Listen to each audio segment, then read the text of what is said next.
कुंडलीकवरदा हरिविठ्ठल श्री ज्ञानदेव तुकाराम दत्तात्रेय जनार्दन स्वामी एकनाथ सद्गुरुनाथ महाराज की जय।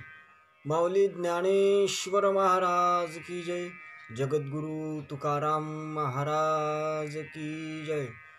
समर्थ आडकोजी महाराज की जय। तपोमूर्ती संत गाडगे महाराज की जय। राष्ट्रसंत तुकडोजी महाराज की जय। गुरुवर्य ऋषि संत घुसरकर महाराज की जय। सब साधु संतन की जय। भारत माता की जय। ओम नमस्ते अद्वितीयाय त्रिगुणात्मस्वरूपिणे अनंत कोटि ब्रह्मांड नायकाय परात्मने आनंदमानंदकर प्रसन्नं सत्यज्ञान स्वरूपं निजबोधयुक्तं योगीन्द्रमीड्यं भवरोगवैद्यं श्री सद्गुरुं नित्यमहं नमामि। ज्ञानदेवं ज्ञानमूर्तिं साक्षात् प्रेमस्वरूपिणं नामदेवं दयामूर्तिं नाथं वन्दे पुनः पुनः।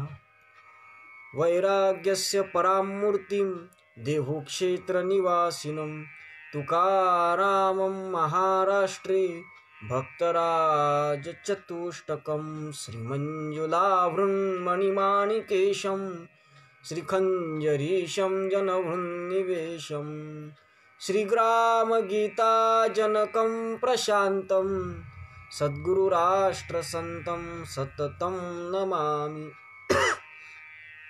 राष्ट्रसंत गिरोद्गीर्णं ग्रामकल्याणचिन्तनं दीनार्तकरुणापूर्ण ग्रामगीतामृतं महत् शास्त्रसिद्धान्तानुगतं गुरुवाक्येषु सम्मतं स्वानुभूतिप्रमाणं च ग्रामगीतामृतं महत्।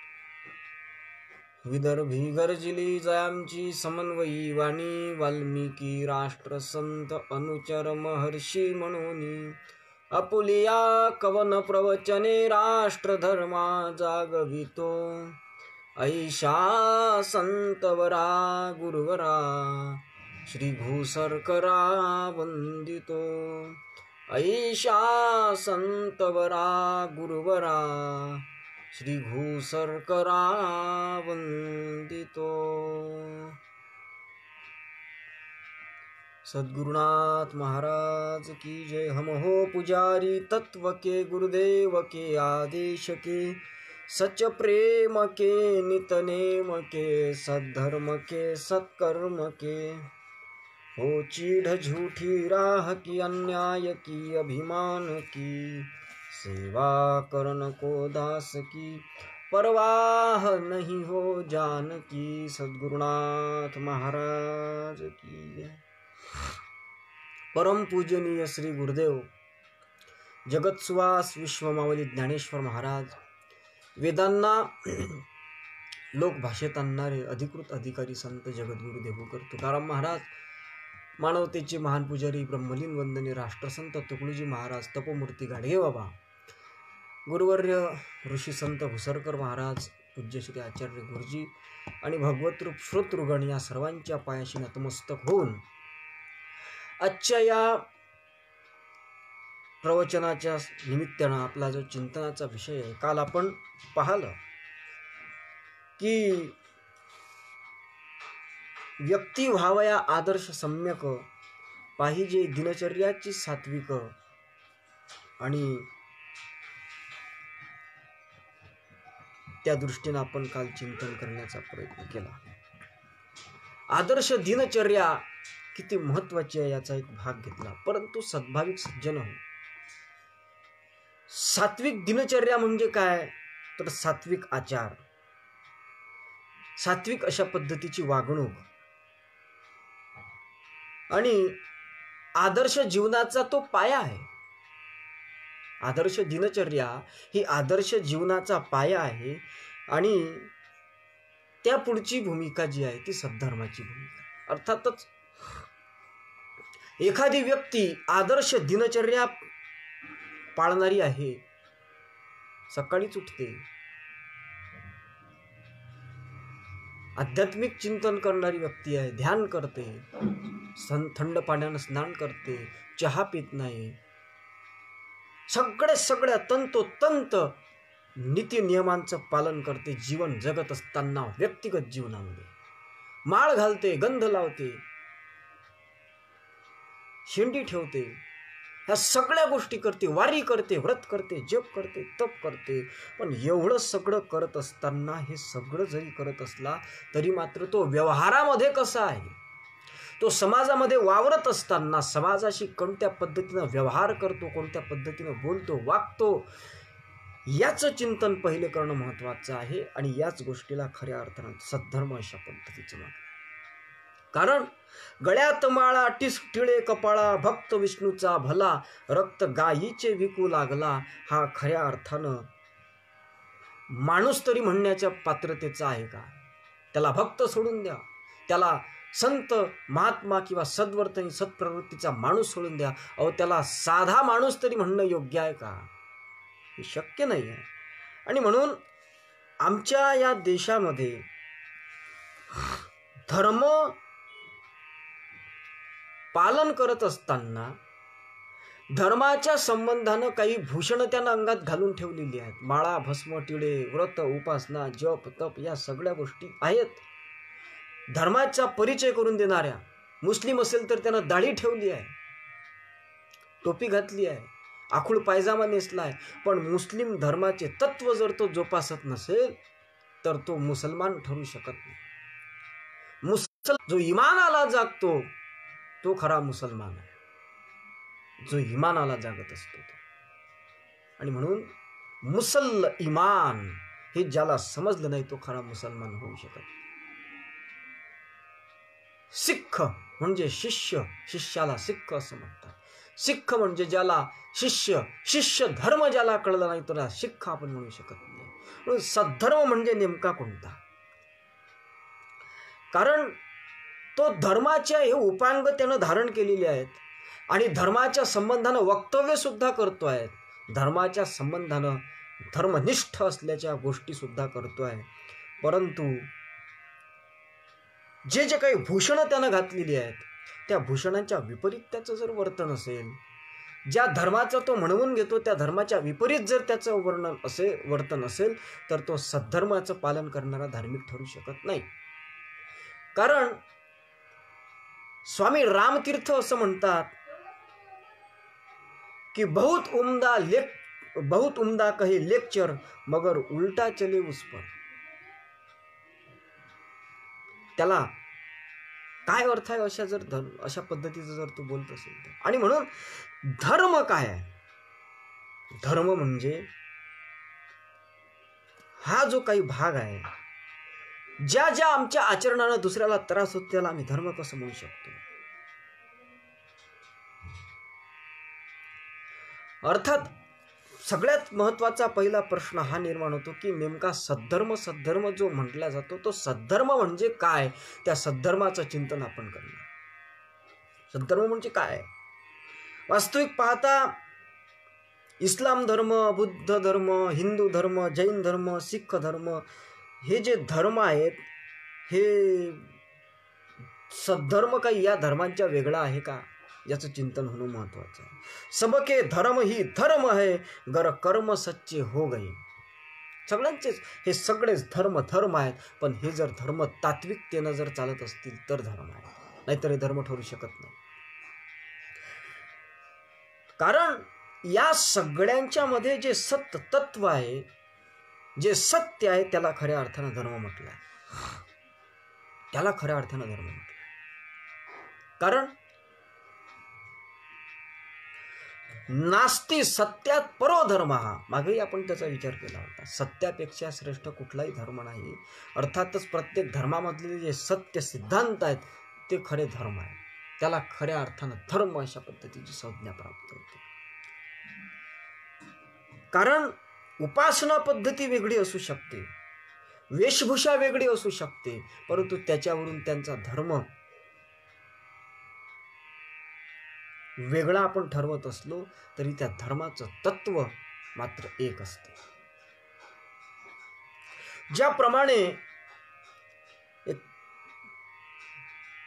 गवामनेकं वर्णानां शिरस्यास्तिका वर्णता तथैव सर्व धर्माणां तत्वस्यास्तेक वस्तुतः. अर्थात गायी जरी भिन्न भिन्न रंगाच्या असल्या तरी मात्र त्यांच्यापासून जे दूध अशा पद्धतीचं येत असते ते दूध मात्र एकच प्रकारचं असते, एकाच स्वरूपाचं असते. त्याचप्रमाणे धर्म जरी भिन्न भिन्न असले तरी त्या धर्माचे तत्व मात्र एक आहे. आणि म्हणून सद्भाविक सज्जन हो, सत्य ज्याप्रमाणे अनेक प्रकारचं असू शकत नाही, एकच प्रकारचं असू शकते, तसा धर्म सुद्धा एकच प्रकारचा आहे, अनेक असू शकत नाही. पण गफलत कुठं झाली या धर्माच्या संबंधानं? धर्माच्या संबंधानं गफलत इथं झाली की आपल्याला खऱ्या अर्थानं खरा धर्मच समजू दिला गेलेला नाही. खरा धर्म काय आहे?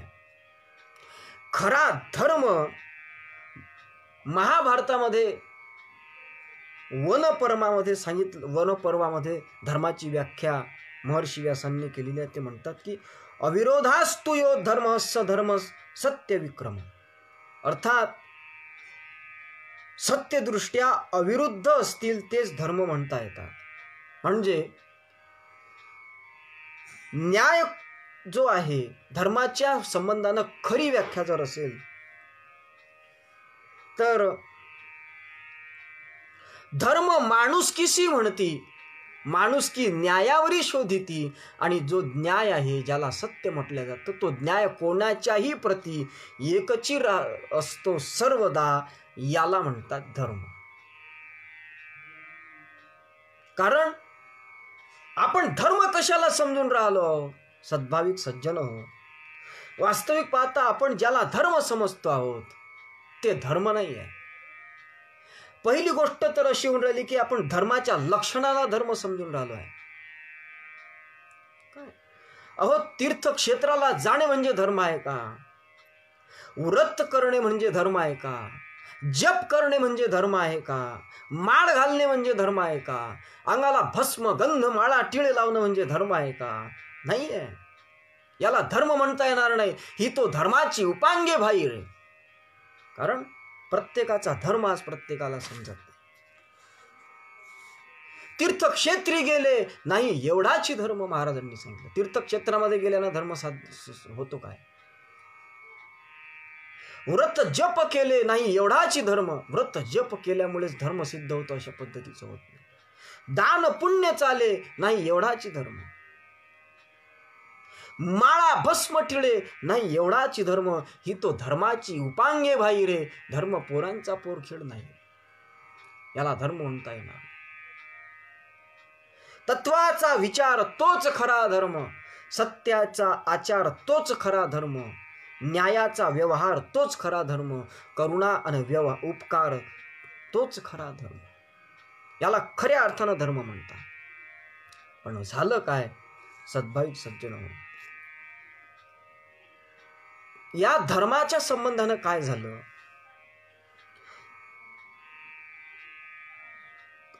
जे जे काही धर्माची उपांग आहेत त्याला आपण लोक धर्म समजत आहोत आणि त्याच्यातूनच आपण सगळे वाद घालत आहोत. वास्तविक विचार जर केला तर मी मागेही बोलून गेलो, पुन्हा मी त्याची स्मृती करून देणार आहोत की या भगवद्गीतेमध्ये भगवान कृष्ण म्हणतात की पिताहमस्य जगतो माता धाता पितान महान वेद्योम पवित्र ओंकारो वृक्षाम यजुर एवच. अर्थात भगवान कृष्ण सांगतात की मी या जगाचा माता आहे. अर्धनारी नटेश्वरी जो पुरुष तोची नारी, तेवी मी चराचरी माता ही होय. अर्थात मी या जगाचा माताही होतो, या जगाचा पिताही होतो. किंवा तुमच्या परिचयाचा श्लोक सांगतो त्वमेव माताश्च पिता त्वमेव, त्वमेव बंधुश्च सखा त्वमेव, त्वमेव विद्या द्रविणं त्वमेव, त्वमेव सर्वं मम देव देव. अर्थात आपण म्हणतो की तो जो जगत पिता आहे तोच आमचा माता आहे, तोच आमचा पिता. त्याहीपेक्षा सोपी भाषेत वैकुंठवासी घुसरकर महाराज म्हणतात की तुम्हा सदा मी गातो तुझ्याच पायी, तू बाप माझा तू माझी आई. त्या देवाला सांगतात की सदा मी तुझ्या पायी गातो, कारण तू बाप माझा तू माझी आई. अर्थात या जगामध्ये जो देव आहे तो आपला सर्वांचा बाप आहे, अशा पद्धतीचं आमचे संत सांगतात. मग विचार जर केला तर सर्व विश्वाचा एकची देव, त्याची मुले सर्वची जीव, जरी वेगवेगळे दिले नाव तरी भाव हा चितयांचा. वेगवेगळे नाव जरी दिले तरी सुद्धा या जगताचा निर्माता जो आहे तो एक आहे. जो सकल जगा निर्मिता, लाभण्या धर्म सत्यता, हा बोध ऐकण्या खुला, जागूया आपल्या माणुसकीला. अर्थात या जगताचा निर्मिता एकच आहे, जो सकल जगा निर्मिता. आणि मग सर्वच धर्मामध्ये सांगतात, प्रत्येकच धर्माचे लोक म्हणतात की हे जे जग निर्माण झालं हे आम्ही ज्याची उपासना करतो. मुस्लिम म्हणतात अल्लाहनं निर्माण केलं, हिंदू म्हणतात आमच्या देवानं निर्माण केलं, किंवा प्रत्येक धर्मामधले लोक म्हणतात की जग हे आमच्या देवानं निर्माण केलं. मग महाराज प्रश्न विचारतात ग्रामगीतेच्या माध्यमातून की सर्वची म्हणती जग सारे, केले आमुच्या ईश्वरे, मग धर्माचा उद्देश श्रेष्ठाद्वारे दिला आम्हा, असं सगळे जर म्हणतात तर ऐसे सर्वाधिपती ईश्वर, काय जगी असती 100, एकची जगत चालक परमेश्वर तोची सर्वांचा. हे जग जे निर्माण झालं हे जग जर एक आहे तर या जगाचं निर्माण करणारा सुद्धा एकच आहे. आणि जगाचं निर्माण करणारा जर एक आहे तर हे जग एक आहे. आणि जर जग एक आहे तर या जगामध्ये ज्या ज्या काही तुमच्यापर्यंत पोहोचणाऱ्या वस्तू आहेत, एकची भूमी सर्वांकरिता, एकची हवा पाणी सुख व्यथा, आणि पंचमहाभूतांचीच सर्वथा शरीरे सर्वांची. सगळ्यासाठी एकच आहे. पंचमहाभूत प्रत्येकाच्या शरीरामध्ये सारखेच आहे. सगळ्याचे नाक कान डोळे सारखे आहेत. सगळ्यांच्या शरीरातल्या रक्ताचा कलर एक आहे. सर्वांच्याकरिता हवा एक आहे. सर्वांच्याकरिता पाणी एक आहे. या सगळ्या गोष्टी जर सर्वांच्याकरिता असतील तर याचा अर्थ ज्या गोष्टी सर्वांकरिता असतात त्या सर्व गोष्टींचा उपभोग घेणारे सर्व लोकसुद्धा एकच असतात, हा सिद्धांत आहे. आणि म्हणून सर्वांच्या नेत्री एकची ज्योती, सर्वांच्या अंगी एकची शक्ती. म्हणून विचार जर केला तर मुसलमान ख्रिस्ती जमात काही आकाशातून खाली आली नाही, त्यांचे पूर्वीही होती मही मानवांनी नटलेली. आणि म्हणून एकाच जग देवाने केले आणि एकाशी भूतांनी जीवन दिले. एकाचे ऐसे मानता जग वेगळाले दिसे पंथ धर्माचे. एकाला देवानं निर्माण केलं आणि एकाला काय भूतानं निर्माण केलं काय हो. हिंदूला देवानं निर्माण केलं आणि या जगाचा मी एकटा निर्माता आहे असं म्हणणाऱ्या देवानं या जगातल्या इतर धर्माच्या लोकांना निर्माण केलं नाही का? अर्थातच केलं आहे. आणि म्हणून महाराज सांगतात की धर्मात नाही हिंदू मुसलमान, धर्मात नाही पारसी ख्रिश्चन, धर्मात नाही शीख जैन पाहता मुळी. लोक धर्माची व्याख्याच विसरले, धर्मे हिंदू मुसलमान झाले आणि मूळचे मानवपणही हरवले त्यांनी आपले. म्हणून देश काल भाषेचे बुरखे घातले, हवा पाण्याने रिवाज बदलले, देशाचारी त्या बहिरंगाशीच धर्म म्हणू लागले अल्पज्ञानी. आणि मग देशाचारी राहणी झाली, हवा पाण्यापरी विशेषता आली आणि उत्पादनापरी आरंभिली भोजन व्यवस्था. याच्यामुळे सगळा वाद निर्माण झाला. कशामुळे निर्माण झाला? राष्ट्रसंतांचा एक अभंग आहे, याचं मी विस्तारानं चिंतन मांडणार आहे. राष्ट्रसंतांचा एक अभंग सुद्धा आहे. महाराज म्हणतात की देश काल रोग जैसा वाहे जनी, तैसी रीत मनी वाहू लागे. कशी? ज्या देशामध्ये तुम्ही राहता, ज्या प्रदेशामध्ये तुम्ही राहता, त्या ठिकाणचं वातावरण काय आहे, त्या ठिकाणची पद्धती काय आहे, त्या ठिकाणचं उत्पन्न काय आहे, त्यावरून तुमचा धर्म ठरत असतो. धर्माचे आचारतत्व ठरत असतात. देश काल रीत जैशी वाहे जनी तैसी रीत मनी वाहू लागे. कशी? बंगालच्या भागामध्ये आमच्या प्रखर हिंदुत्ववादी म्हणून ज्यांना ओळखतात लोक, किंवा ज्यांनी धर्माचा बाणा जोपासला असे आमचे स्वामी विवेकानंद यांनाही ज्यावेळेस बंगालमध्ये राहावं लागते, त्यावेळेस खाण्याची व्यवस्था नसल्यामुळे त्यांनाही सुद्धा मच्छी आणि भात खावा लागतो. अर्थातच ज्या ठिकाणी आम्ही आहोत, ज्या परिस्थितीमध्ये आम्ही आहोत, त्या परिस्थितीमध्ये त्या ठिकाणी असताना आमच्यावर आलेली जी काही पाळी असेल, जो काही आमच्यावर आलेली आपत्ती असेल, त्या आपत्तीला सामोरं जाऊन त्या परिस्थितीनुसार त्यावेळेस वागणं, त्या परिस्थितीनुसार त्यावेळेस आपला आचार ठेवणं, याला धर्म अशा पद्धतीचं म्हणतात. म्हणून बंगाली ब्राह्मण मत्स्य खाती सदा भजती गोविंदा खाता खाता. बंगालचे ब्राह्मण तिकडे खाण्याची व्यवस्था नाही, तिकडे मच्छीच आहे, म्हणून ते मत्स्य खाती सदा आणि भजती गोविंदा खाता खाता. आपल्याकडे जरी मत्स्य खाणं हे अधर्म मानल्या जात असेल, मात्र त्या भागात तो धर्म मानला जातो. नवे नवे भजती गोविंदा खाता खाता. गोविंदाचं भजन करताना सुद्धा ते बंगालचे ब्राह्मण मच्छी खातात आणि एका हातात मच्छी आणि एका हातात पूजेची थाली वापरतात. त्यांना तुम्ही म्हणा ना की हो हा अधर्म आहे, ते म्हणतील काय अधर्म आहे, हो काहीच अधर्म नाही आहे. कारण ते म्हणतात की आमच्या पूर्वजांनी लावून घालून दिलेला हा आमच्याकरता नियम आहे. तया म्हणो काही म्हणतीचे जोरे आमुचिया थोरे चाल केली. आणि म्हणून तुकड्या दास म्हणे लोकाचार ऐसा सांगा त्यांचा कैसा बोध व्हावा. आता त्यांना काय बोध करणार आहोत आपण? अर्थातच हे जे काही पद्धती बदलल्या, आता मुस्लिम बांधव आहेत, ते मांस मच्छी खातात. मुस्लिम लोक ज्या प्रदेशातून या भागात आले की नाही, अफगाणिस्तान असेल, तुर्कस्तान असेल, ज्या ज्या भागातून ती मंडळी आलेली आहे, त्या भागामध्ये आपल्याकडे जसं बोर केलं की पाणी लागते, तसं बोर केलं की तिकडं पेट्रोल लागते. मग आता पेट्रोल लागते तर मला सांगा, पेट्रोलनं अंग धुतीन काय ते लोक? तिकडे पाण्याची कमतरता आहे, त्या भागात पेट्रोल आहे जास्त प्रमाणात जमिनीमध्ये. आपण ज्या पद्धतीनं इकडं पेट्रोल विकत घेतो, त्या पद्धतीनं ते लोक तिकडं पाणी विकत घेतात.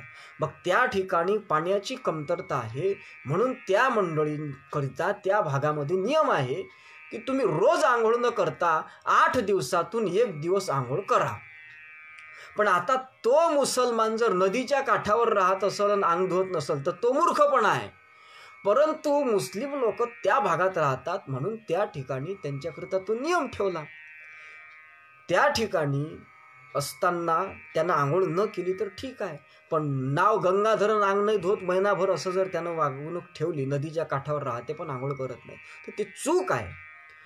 किंवा आमचे मुस्लिम बांधव मांसाहार करतात, त्याच्या मागचं कारणच ते आहे की त्या भागामध्ये जमिनीमध्ये पाण्याची कमतरता असल्यामुळे त्या भागामध्ये शेतीमध्ये पिकवता येत नाही भाजीपाला, आणि शेतीमध्ये भाजीपाला पिकवता येत नाही, आणि आपल्याकडून जर तिकडे पाठवतो म्हटलं तर भाजीपाला इथून नेता नेताच ट्रकमध्ये सडून जायचा आहे.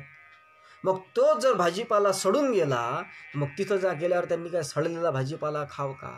म्हणून मग त्यांच्याकरिता ती व्यवस्था त्या ठिकाणच्या उत्पादनाच्या निमित्तानं, त्या ठिकाणची हवा पाणी उत्पादन या सगळ्या गोष्टींचा विचार करून त्यांच्याकरिता मोहम्मद पैगंबरांनी तो एक खाद्य त्या ठिकाणी त्यांनी मान्य केलेलं आहे. पण इकडे आल्यानंतर, आपल्या भारतामध्ये आल्यानंतर, आपल्या भागामध्ये त्यांच्याकरिता खाण्यापिण्याची सगळी व्यवस्था जर अवलंबून आहे ना, याही ठिकाणी ते त्या पद्धतीचंच खात असतील तर मग मात्र तो त्यांनीही केलेला अधर्मच आहे, हे मात्र निश्चित आहे. आणि म्हणून याच्यावरून ह्या सगळ्या गोष्टी ठरवल्या गेल्या आहेत. पण होत काय आहे की दाढी शेंडी गंध माळा टिळे पूजा पाती ग्रंथ याच्यावरूनच आपण धर्म समजत आहोत, आणि याच्यामध्येच आपण अडकून पडलेलो आहोत, आणि यालाच खऱ्या अर्थानं आपण धर्म म्हणतो. वास्तविक पाहता हे धर्म नाही आहेत, ही धर्माची उपांगे आहेत सज्जन हो. आणि म्हणून खरा धर्म जर कोणता असेल तर जया मार्गे इह पर साजतील तोची धर्मशील निश्चयशी. राष्ट्रसंत म्हणतात ज्याच्या माध्यमातून राष्ट्रसंतच नाही, आमचे वैशेषिक शास्त्र 6 प्रकारचे शास्त्र आहे. वैशेषिक शास्त्र आहे, सांख्यशास्त्र आहे, कपिल मुनींचं सांख्यशास्त्र आहे, न्यायशास्त्र आहे.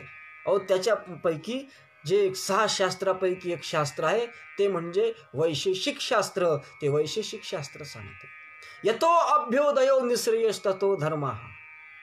ज्या ठिकाणी अभ्युदय आहे आणि निःश्रेयस आहे, अर्थातच तो म्हणतो अभ्युदय व्हावा. कोण? भगवान कृष्ण म्हणतो अभ्युदय व्हावा. कसा?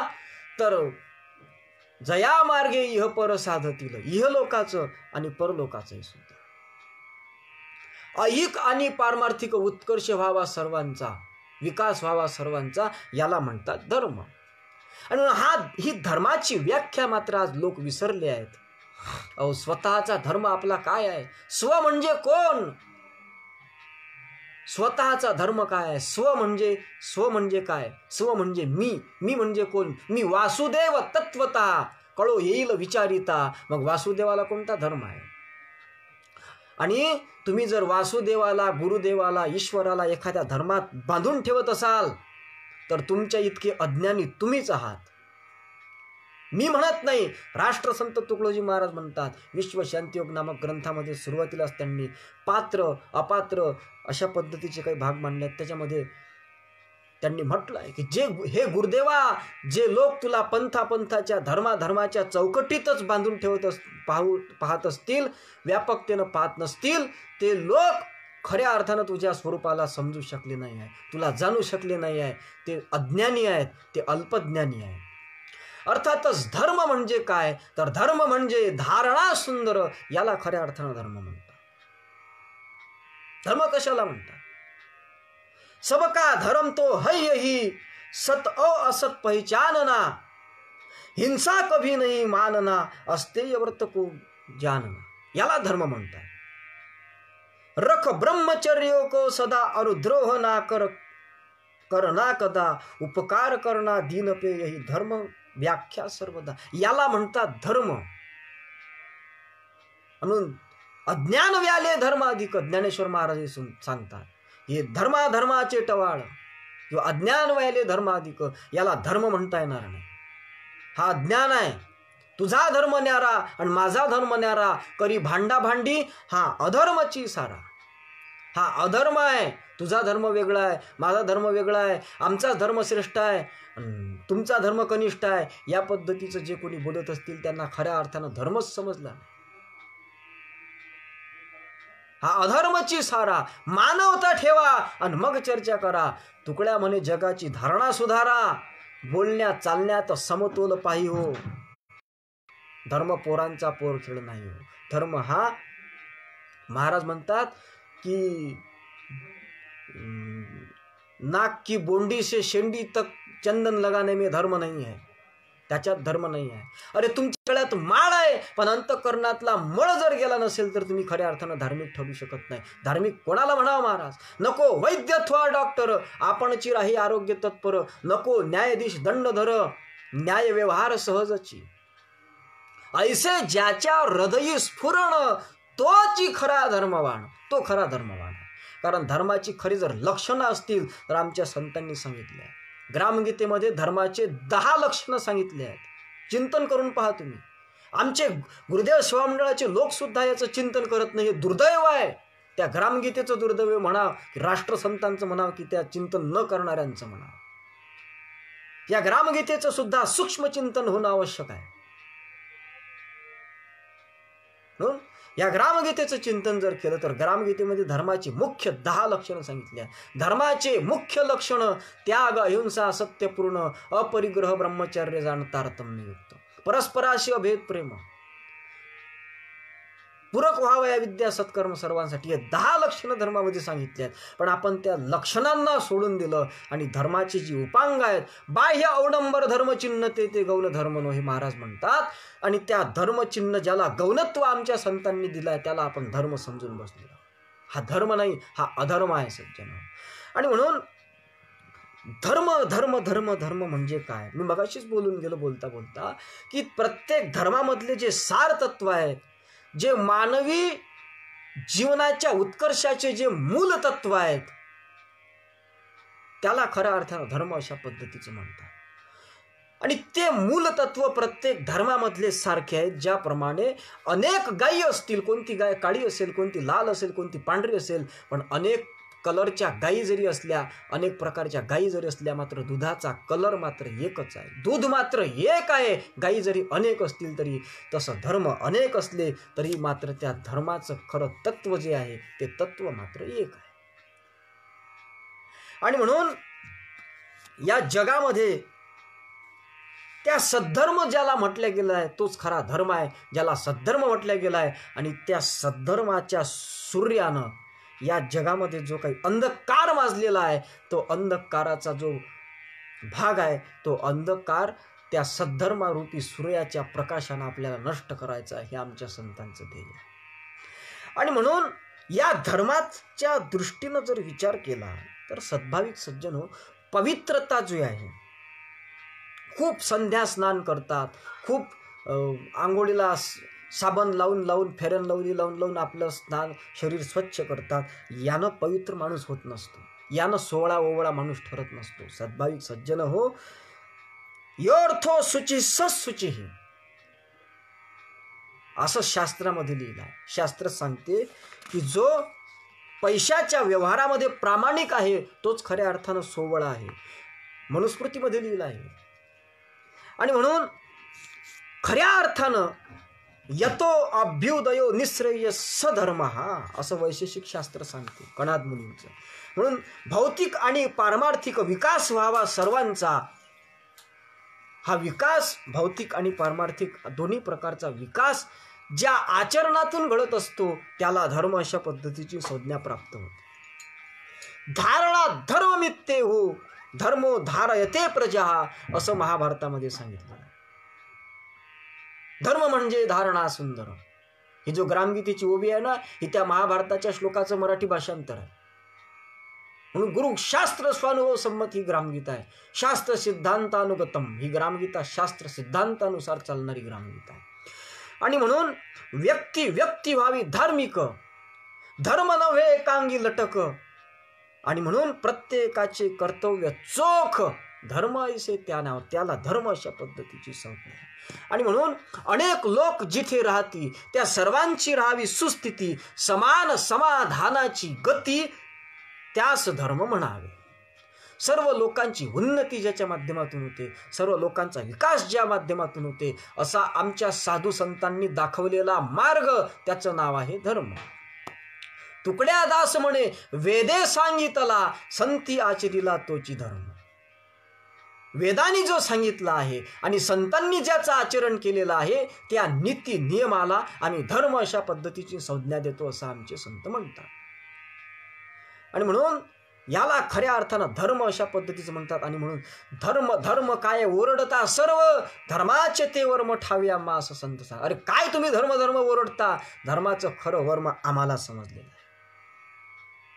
म्हणून या धर्माच्या संबंधानं आमच्या संतांनी सांगितलं की आपुली साधावी. एवं या धर्माच्या संबंधानं सगळ्यात मोठी व्याख्या सांगतो मी, सगळ्यात व्यापक व्याख्या सांगतो.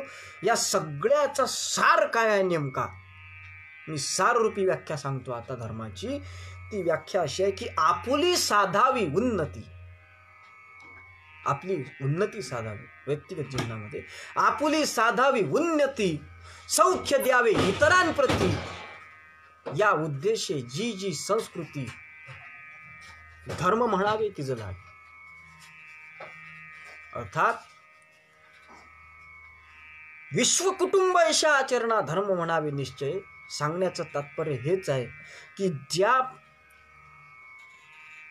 वागण्या बोलण्यानं, ज्या व्यवहारानं आपलंही कल्याण होईल, आपलीही उन्नती होईल आणि दुसऱ्यांचीही उन्नती होईल, दुसऱ्यांनाही आनंद होईल, अशा पद्धतीची वागणूक किंवा या पद्धतीची जी आमची संस्कृती आहे त्याला खऱ्या अर्थानं धर्म अशा पद्धतीचं म्हणतात. आणि त्यालाच खऱ्या अर्थानं धर्म असं म्हणतात. पण हा धर्म कुणाला समजतोय? आजकाल मुलामुलींना धर्म समजत नाही, त्यांच्या आईवडिलांना धर्म समजत नाही, म्हाताऱ्याला म्हाताऱ्याचा धर्म समजत नाही, साधूला साधूचा धर्म समजत नाही, भक्ताला भक्ताचा धर्म समजत नाही. आज वातावरण पहा काय झालं आहे. मुलांचा जो धर्म आपल्या आईवडिलांच्या प्रती आहे, पाळतात का मुलं? नाही पाळत.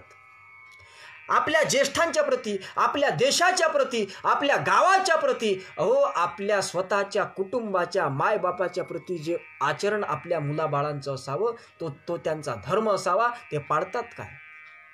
नाही पाळत आहेत ते. वैकुंठवासी घुसरकर महाराजांना म्हणावं लागलं की साऱ्या मुलामुलींना नाही धर्माचा बाणा, नाही वडिलांची मान मर्यादा. कसा उलटा जमाना हा दादा, कसा जमाना आला हा. मुलांना समजलाय का? मुलांना त्यांचा धर्म समजलाय का? मुलींना त्यांचा धर्म आम्ही समजून सांगितला आहे का? मुलींना धर्माचा बाणा आहे का? नाही आहे. आणि जर तुम्ही धर्माप्रमाणे वागत नसाल तर मनुस्मृती सांगते धर्म एव हतो हंती धर्मरक्षति रक्षितः. जे धर्माचं पालन करतात, धर्माचं रक्षण करतात, धर्मसुद्धा त्यांचंच रक्षण करतो. आणि जे धर्माचा घात करतात, धर्मसुद्धा त्यांचा नाश केल्याशिवाय राहत नाही. धर्म एव हतो हंती धर्मरक्षति रक्षितः. म्हणून आमचे संत सांगतात की धर्माचे पालन करणे पाखंड खंडन, हेची करणे आम्हा काम बीज वाढवावे नाम.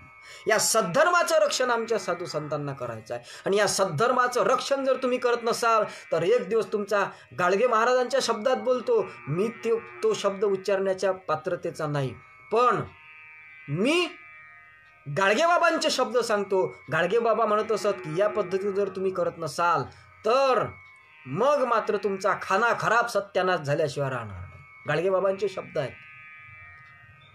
आणि म्हणून या दृष्टीनं आमच्या मुलाबाळांचे जे धर्म आहे तो धर्म त्यांना समजला आहे का? आई वडिलांच्या बाबतीत काय धर्म आहे त्यांचा आणि ते वागतायत कसे? वैकुंठवासी घुसरकर महाराज सांगत, पूर्वी आई वडिलांची मुले सेवा करती,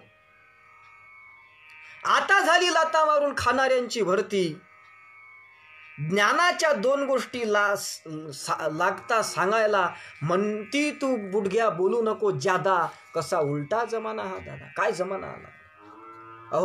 लहानाचं मोठं केलं, कॉलेजात टाकलं, कॉलेजाचा थाट पाहून काळीज माझं फाटलं. भन भन फिरे पण नोकरी लागेना, आणि घरचा करीना काम धंदा. कसा उलटा जमाना हा दादा. या प्रकारची उलटी जी वागणूक आहे, हा आमच्या आज मुलामुलींचा धर्म म्हणता येईल का?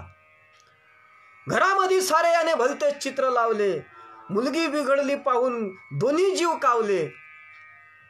देश धर्म देवाचे नाव नाही आवडे, सदा गुणगुणती वादा तेरा वादा. कसा उलटा जमाना हा दादा. हे चुकलं कुठं? मुलांना आपला धर्म कळला नाही, हे चुकलं कुठं? त्याचं कारण आईवडिलांना आपला धर्म कळला नाही, म्हणून मुलांना आपला धर्म कळत नाही. आईवडिलांनी मुलाचा धर्म काय आहे हे मुलाला शिकवलं नाही, कारण आईवडिलांनाच त्यांचा धर्म कळला नाही. कसा कळला नाही? वैकुंठवासी घुसरकर महाराज सांगतात, लहानपणापासून तुमचं सारं काही चुकलं, संस्कार दिले नाही म्हणून सारं हुकलं. काय करू याले म्हणे तरुणपणी मीही, लागलो होतो भलत्याच नादा. कसा उलटा जमाना हा दादा. मायबाप भलत्याच नादाला तरुणपणामध्ये लागले होते, मुलं कुठे त्या पद्धतीची नव्हती. कारण यद यदाचरती श्रेष्ठ, येथ वडील जे जे करती, तया नाम धर्म ठेविती, तैसेची येर अनुष्ठिती सामान्य सकळ. मोठे लोक ज्याप्रमाणे वागत असतात त्याचं अनुकरण लहान मुलं करत असतात. भगवद्गीता सांगते, ज्ञानेश्वरी सांगते, मुख्य कार्यकर्त्याची राहणी. ग्रामगीतेतली त्याच संदर्भाने आलेली आहे. मुख्य ज्याप्रमाणे वागतील त्याप्रमाणे त्यांच्या पाठीमागचे लोक वागत असतात. आणि म्हणून वैकुंठवासी घुसरकर महाराज सांगतात की हा धर्म जर कळायचा असेल दोघांनाही, तर मग मात्र असा तुमचा अनुभव जनतेला सांगा. ग्रामगीतेनुसार म्हणा, घरोघरी वागा. पश्चातापाने जसे मला तुम्ही म्हणता, तू घसरकर राहू नको साधा. कसा उलटा जमाना हा दादा. म्हणून या दृष्टीनं आमच्या साधू संतांनी जे तत्व सांगितले, आमच्या साधू संतांच्या ग्रंथानुसार जर तुम्ही चालले तर निश्चयानं छाती ठोकपणे घुसरकर महाराज सांगतात की धार्मिक होगी एक एक व्यक्ती, फले फुलेगी घर घर भक्ति, धर्म नीति पर सब ही पले चलेंगे, तो यह धरती स्वर्ग बन सकती. साधु संत बताते, हम नहीं अमल में लाते. पापगी के बीज बोते, और मग विपद पड़ी तब रोते। कैसे तर जाएंगे, यूं ही मर जाएंगे, सुख तो पाते नहीं, दुख से भरमाएंगे। ग्रामगीता से बनेगा हर घर एक मंदिर, त्या संतांच्या विचारानं बनणार आहे, त्यानं प्रत्येक व्यक्ती धार्मिक बनणार आहे। म्हणून हे धर्माचे तत्व तुम्हाला समजणं आवश्यक आहे। म्हणून सज्जन हो, इथपर्यंत जरी आपण हा सद्धर्म पाहला, परंतु हा जो सद्धर्म आहे याचं मूळ काय आहे? हा सद्धर्म तुमच्या आमच्या अंतःकरणामध्ये दृढमूल होण्याकरिता जी मूल गोष्ट आहे, ती मूल गोष्ट कोणती आहे? तर आमच्या देशामधल्या स्मृती आम्हाला सांगतात की आत्मनः प्रतिकूल आणि परेशान समाचरे। आम्ही कशा पद्धतीने वागलं पाहिजे?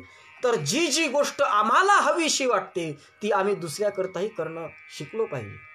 तुझा जीव प्रिय तुझ जैसा, तसा इतरांस नाही का?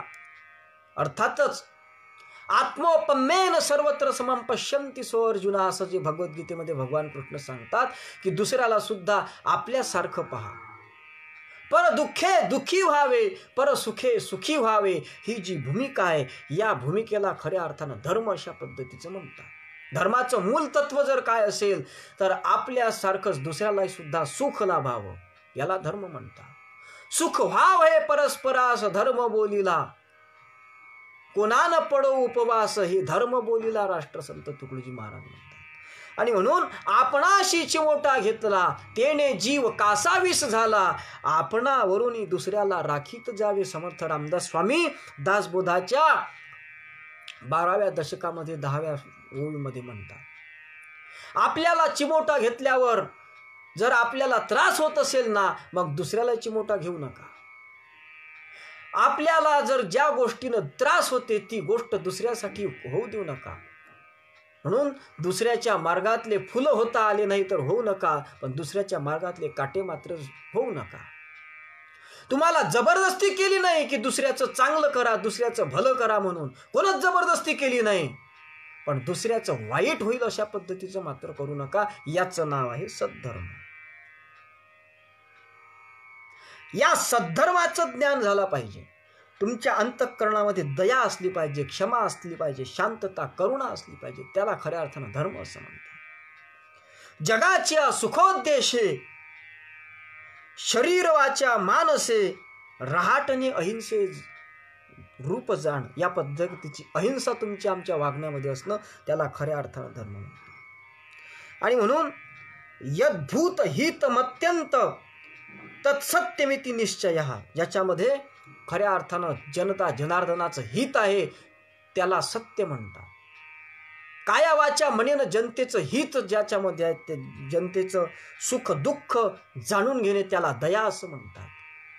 दया हे मुख्य धर्म लक्षण आहे, आणि म्हणून दया असली पाहिजे, सत्यता असली पाहिजे।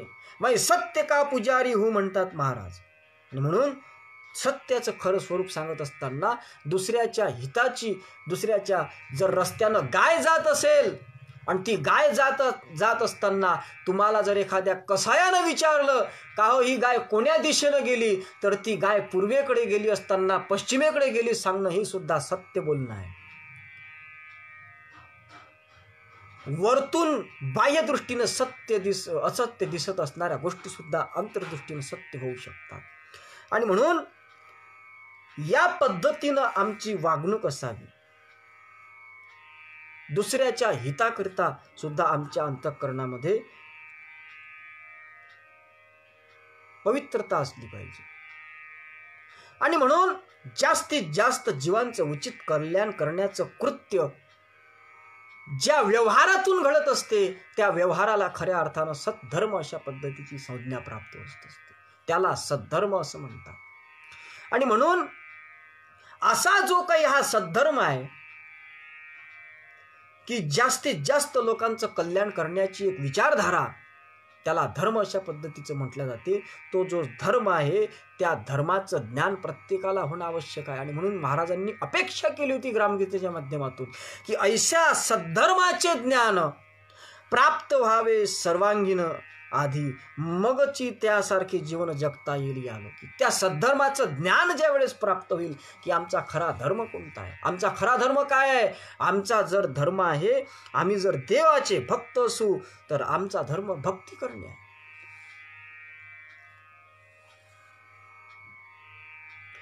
आम्ही ज्या ज्या पद्धतीचे असू तो आमचा धर्म आहे. आम्ही जर मुलं असू तर आई वडिलांचा आदर करणे, त्यांचा सांभाळ करणे आमचा धर्म आहे. आम्ही जर शिक्षक असू तर आमचे विद्यार्थी आदर्श घडवणे हाच आमचा धर्म आहे. जो ज्या ज्या व्यवहाराचा असेल, स्वे स्वे कर्मण्यभिरतः संसिद्धिं लभते पराम, भगवद्गीतेच्या 18व्या अध्यायामध्ये भगवान कृष्ण सांगतात. जे जे काही व्यापार करीशी, अर्थात जे जे काही व्यापार करत आहेत ते ईश्वरार्पण बुद्धीने जगाच्या हिताकरिता करणे हाच खरा आपला धर्म आहे. सर्वात मोठा धर्म जर कोणता असेल तर सर्व धर्मान् परित्यज्येत मामेक शरणं व्रज. भगवान कृष्ण गीतेच्या 18व्या अध्यायाच्या 65व्या श्लोकामध्ये सांगतात. कोणता सर्वात श्रेष्ठ धर्म आहे. सर्व धर्मान् परित्यज्येत, सर्व धर्मांचा त्याग करून एका परमेश्वराला, सर्व धर्माचा त्याग करून एका परमेश्वराशी शरण जाणं, त्याला खऱ्या अर्थानं धर्म म्हणतात.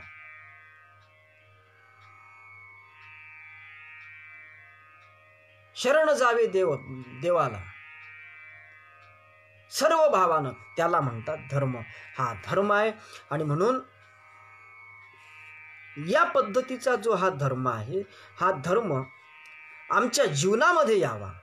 अर्थातच या सद्धर्माचं ज्ञान आम्हाला प्राप्त झालं पाहिजे.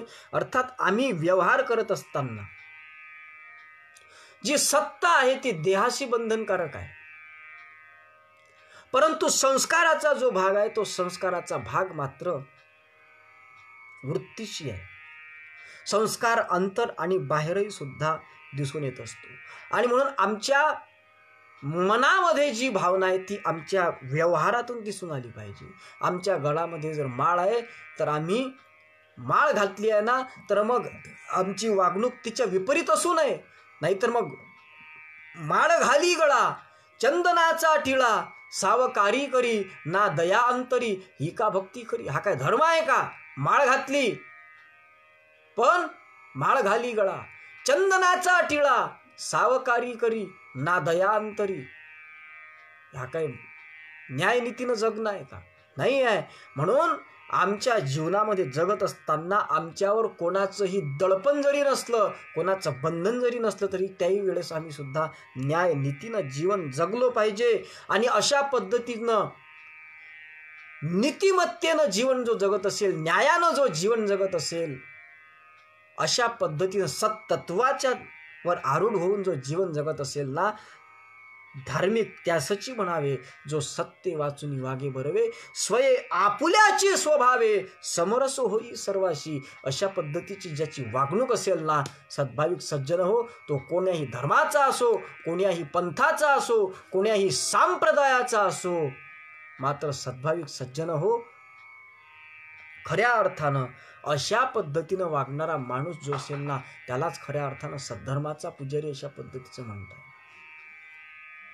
तोच खरा सद्धर्मानं वागणारा माणूस. आणि म्हणून एकूण निर्मल हृदय का धर्म हो, उचे विचार कर्म हो, अशा पद्धतीचा धर्म कर्म संयोग जो आहे त्यालाच खऱ्या अर्थानं सद्धर्म अशा पद्धतीचं म्हटलेलं आहे. सत्धर्म, ज्या वागणुकीमध्ये, ज्या व्यवहारामध्ये सत तत्व आहे, त्याला सद्धर्म अशा पद्धतीची संज्ञा प्राप्त होत असते. आणि म्हणून हे सत्तत्व तुम्हा आम्हाला समजले पाहिजे, हे सद्धर्माची लक्षणं तुम्हा आम्हाला समजले पाहिजे. याच्याकरिता तुमच्या जीवनामध्ये, तुम्ही व्यक्तिगत जीवनामध्ये आदर्श असावे, तुमचं जीवन आदर्श असावं. तुमचं जीवन आदर्श जीवनाचा पाया असलेला एक नित नियमाचा संदेश महाराजांनी कालच्या प्रवचनामध्ये दिला की नितनेमके. आमच्या आदर्श दिनचर्येच्या माध्यमातून आम्ही नितनेमाचे पुजारी झालो पाहिजे.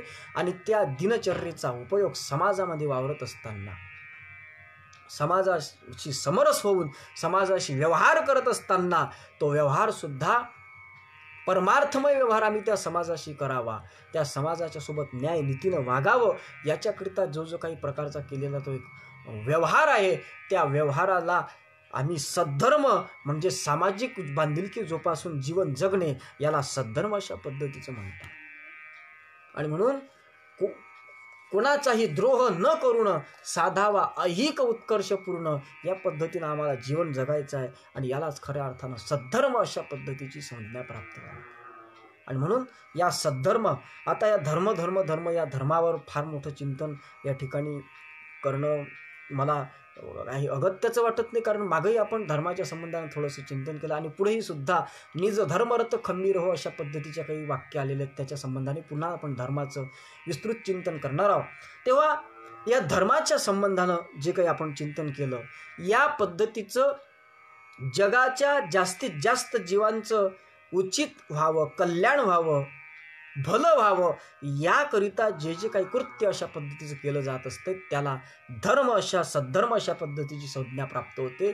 आणि त्या सद्धर्माचं प्रमाणे जीवन जगणारे आम्ही व्हावं, याकरिता महाराज म्हणतात की आम्ही सद्धर्माचे पुजारी अशा पद्धतीचे झालो पाहिजेत. आणि म्हणून काय आहे, सद्भाविक सज्जन हो, या सद्धर्माचं तत्व आचरण तुमच्या आमच्या जीवनामध्ये यावं, या पद्धतीची प्रार्थना आपण गुरुदेवाकडे करूयात. आणि याच ठिकाणी आपण थांबूयात. थांबत असताना महत्त्वाची सूचना, काल आमच्या पेजचे निर्माते हरिभक्तीपरायण डॉक्टर निखिल बुवा कुबडे यांचं नारदीय भक्ती सूत्राच्या